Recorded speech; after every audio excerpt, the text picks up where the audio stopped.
Il est 21h45 à Paris, c'est l'heure du journal de l'Afrique. À la une ce soir, les 78 pages du rapport de Human Rights Watch concernant la RDC, publié aujourd'hui. Un rapport qui affirme, preuve à l'appui, que 200 anciens rebelles du M23 ont été recrutés en Ouganda et au Rwanda pour étouffer les manifestations anti-Kabila. Les détails dans un instant. La conférence internationale de lutte contre le sida et les infections sexuellement transmissibles à Abidjan en Côte d'Ivoire. C'est le grand rendez-vous du continent consacré à la lutte contre le VIH. 10 000 délégués sont attendus. On y reviendra dans ce journal. Enfin, nous terminerons par le Nigeria. Le bois de rose est menacé par la forte demande sur le marché chinois. Ce bois précieux est souvent coupé et exporté illégalement. L'état des lieux dans le nord du pays avec le reportage de nos correspondants. Mission spéciale, c'est le nom du rapport de Human Rights Watch publié aujourd'hui et il nous emmène en République démocratique du Congo. Un rapport de 78 pages attestant, preuve à l'appui, que 200 anciens combattants rebelles du M23 ont été recrutés dans les pays voisins pour étouffer les manifestations contre le président Joseph Kabila en décembre 2016. Les détails de ce rapport avec Clément Bonnereau. Un rapport accablant, publié un an après les violentes manifestations contre Joseph Kabila. Des officiers supérieurs des forces de sécurité congolaises ont recruté au moins 200 anciens combattants du M23 en Ouganda et au Rwanda voisin pour protéger Kabila et étouffer les manifestations anti-Kabila. Le rapport de Human Rights Watch fait état de relations troublantes entre le gouvernement congolais et d'anciens combattants du mouvement M23, un groupe rebelle actif dans l'est du pays jusqu'à sa défaite par les forces congolaises en 2013. Ses membres avaient trouvé refuge en Ouganda et au Rwanda voisin. Selon le rapport, les anciens rebelles auraient été transférés en RDC en décembre 2016 et déployés à Kinshasa, Lubumbashi et Goma, où ils ont été intégrés aux forces de police, à l'armée et à la garde présidentielle. Leur mission, selon l'ONG, réprimer avec la plus grande violence les manifestations contre le président Kabila après son refus de quitter le pouvoir à la fin de son deuxième mandat. Menée entre le 19 et le 22 décembre 2016, cette répression aurait fait 62 morts et des centaines de blessés. Delphin Kaimbi, le chef des services de renseignement militaire, cité par le rapport comme l'un des principaux organisateurs de l'opération, a jugé les conclusions de l'ONG ridicules et absurdes. Le chef du M23, Bertrand Bisma, nie lui toute implication, mais précise que le gouvernement congolais aurait fait appel à des déserteurs radiés du mouvement. Aujourd'hui s'est tenue la 18e session du dialogue politique entre le gouvernement togolais et l'Union européenne. Plusieurs questions ont été abordées par les deux parties, mais la crise interne au Togo entre le pouvoir et l'opposition a dominé les discussions. Pour Christina Martins Barrera, à la tête de la délégation européenne, seuls les Togolais sont habilités à trouver une sortie de crise. Écoutez-la. Nous soutenons le processus de sortie de crise. On veut accompagner, on n'a pas de solution à proposer parce que c'est aux Togolais de trouver les solutions pour la sortie de crise. Mais nous sommes là, nous sommes un partenaire fiable, nous avons toujours été aux côtés du Togo et nous le serons dans la mesure où les Togolais voudront de notre soutien, de notre appui. Une approche différente vers la fin du sida en Afrique. C'est le thème de la conférence internationale de lutte contre le sida et les infections sexuellement transmissibles.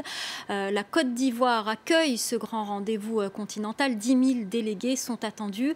Quels sont les enjeux et les objectifs de cette conférence? La correspondance à Abidjan de Marie-Angèle Touré. Ils sont déterminés à éradiquer le sida en Afrique et le manifestent en se mobilisant. En effet, quelques 10 000 personnalités politiques, scientifiques, chercheurs, représentants de la société civile et personnes infectées par le VIH se réunissent depuis ce matin dans le cadre de l'ICASA, la conférence internationale de lutte contre le sida et les infections sexuellement transmissibles. Ce 19e rendez-vous majeur du continent africain se déroule à Abidjan, la capitale économique de la Côte d'Ivoire, et a pour thème l'Afrique, une approche vers la fin du sida. Et c'est d'ailleurs le président du pays hôte, le président Alassane Ouattara, dont le pays a relevé le budget alloué à la lutte contre le sida de 4 à 21 milliards de francs CFA, qui a ouvert cette conférence avec un message fort. L'Afrique ne doit pas être uniquement consommatrice, mais aussi actrice dans le développement, dans la lutte contre le sida. Et elle doit s'associer aux progrès technologiques et techniques réalisés par les autres continents. Une Afrique donc actrice dont les dirigeants et les donateurs internationaux se doivent de renforcer, de consolider les financements alloués à la lutte contre cette pandémie dans le cadre de l'atteinte des objectifs de développement durable à l'horizon 2030. Cette conférence se déroule jusqu'au 9 décembre à Abidjan, comme je l'ai dit, la capitale ivoirienne, et a pour but de mettre fin à ces pandémies qui touchent près de 37 millions de personnes à travers le monde. Ces images de Harare, le gouvernement zimbabwéen a prêté serment ce lundi, l'occasion pour le nouveau président Emmerson Mnangagwa de réaffirmer son objectif principal, relancer l'économie de son pays, une économie en ruine après le règne de Robert Mugabe. Je pense que mon équipe va relever le défi, a-t-il déclaré en substance. L'économie est en effet le principal défi du nouveau chef de l'État. Plus de 90% de la population est officiellement au chômage.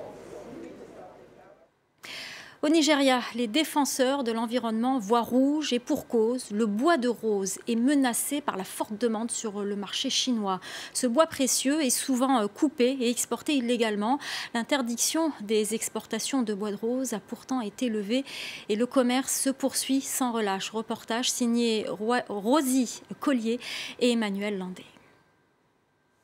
Ce palissandre centenaire, connu aussi sous le nom de bois de rose, est l'un des derniers dans l'état de Taraba.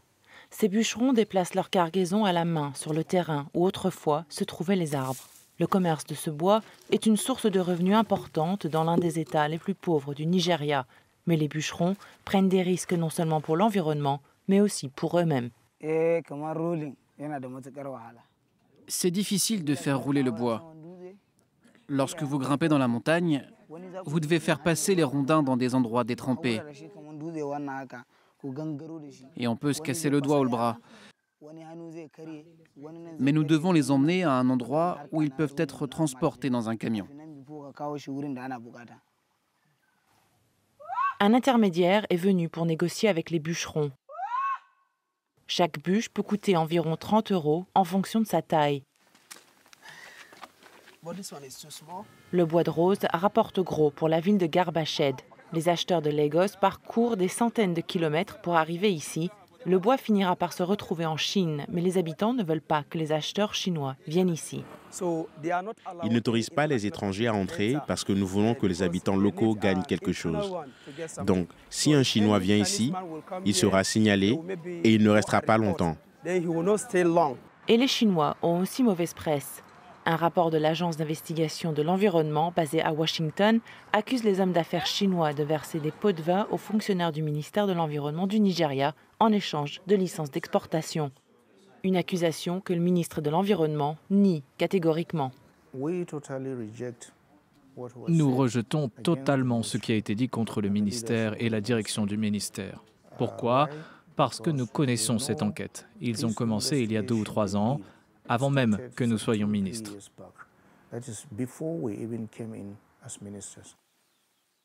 L'interdiction d'exporter du bois de rose a récemment été levée par le ministère de l'Environnement du Nigeria.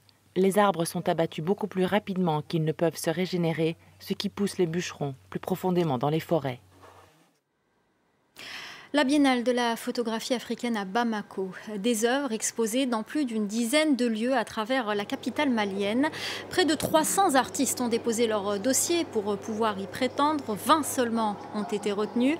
Les récompenses ont été remises aujourd'hui. Le gagnant du prix Seydou Keita, le grand prix de la Biennale, et le Sud-Africain Ati Patra Ruga pour son travail à la frontière entre la mode et l'art contemporain. Pour la commissaire de l'exposition, la tenue de cet événement culturel dans le pays est une victoire face aux extrémismes. Écoutez. Je pense que le fait que cette édition se tienne, dont nous sommes fiers, malgré toutes les incertitudes, bien sûr, du contexte géopolitique de la région, mais je pense que c'est là où c'est difficile, qu'il faut résister et que la culture est une arme de résistance pacifique à tous les intégrismes et les fondamentalismes, et c'est important d'être là où cette résistance est nécessaire. Il y a 40 ans, Jean Bédel Bokassa devenait empereur de Centrafrique sous le nom de Bokassa Ier. Une cérémonie sous le signe de la démesure. Elle avait été calquée sur celle du sacre de Napoléon.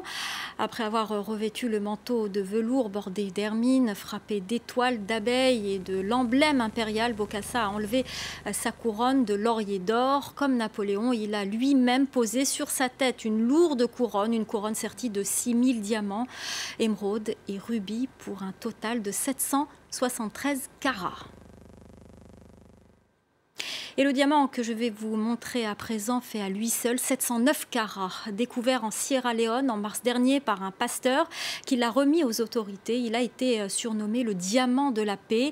Il sera vendu aux enchères ce lundi à New York. Il s'agit, tenez-vous bien, du 14e plus gros diamant au monde et le plus gros jamais découvert en Sierra Leone depuis 1972. Cette année-là, un diamant de 969 carats avait été sorti de terre. Et voilà, et c'est sur ces images qu'on va se quitter. Restez avec nous, l'info continue sur France 24.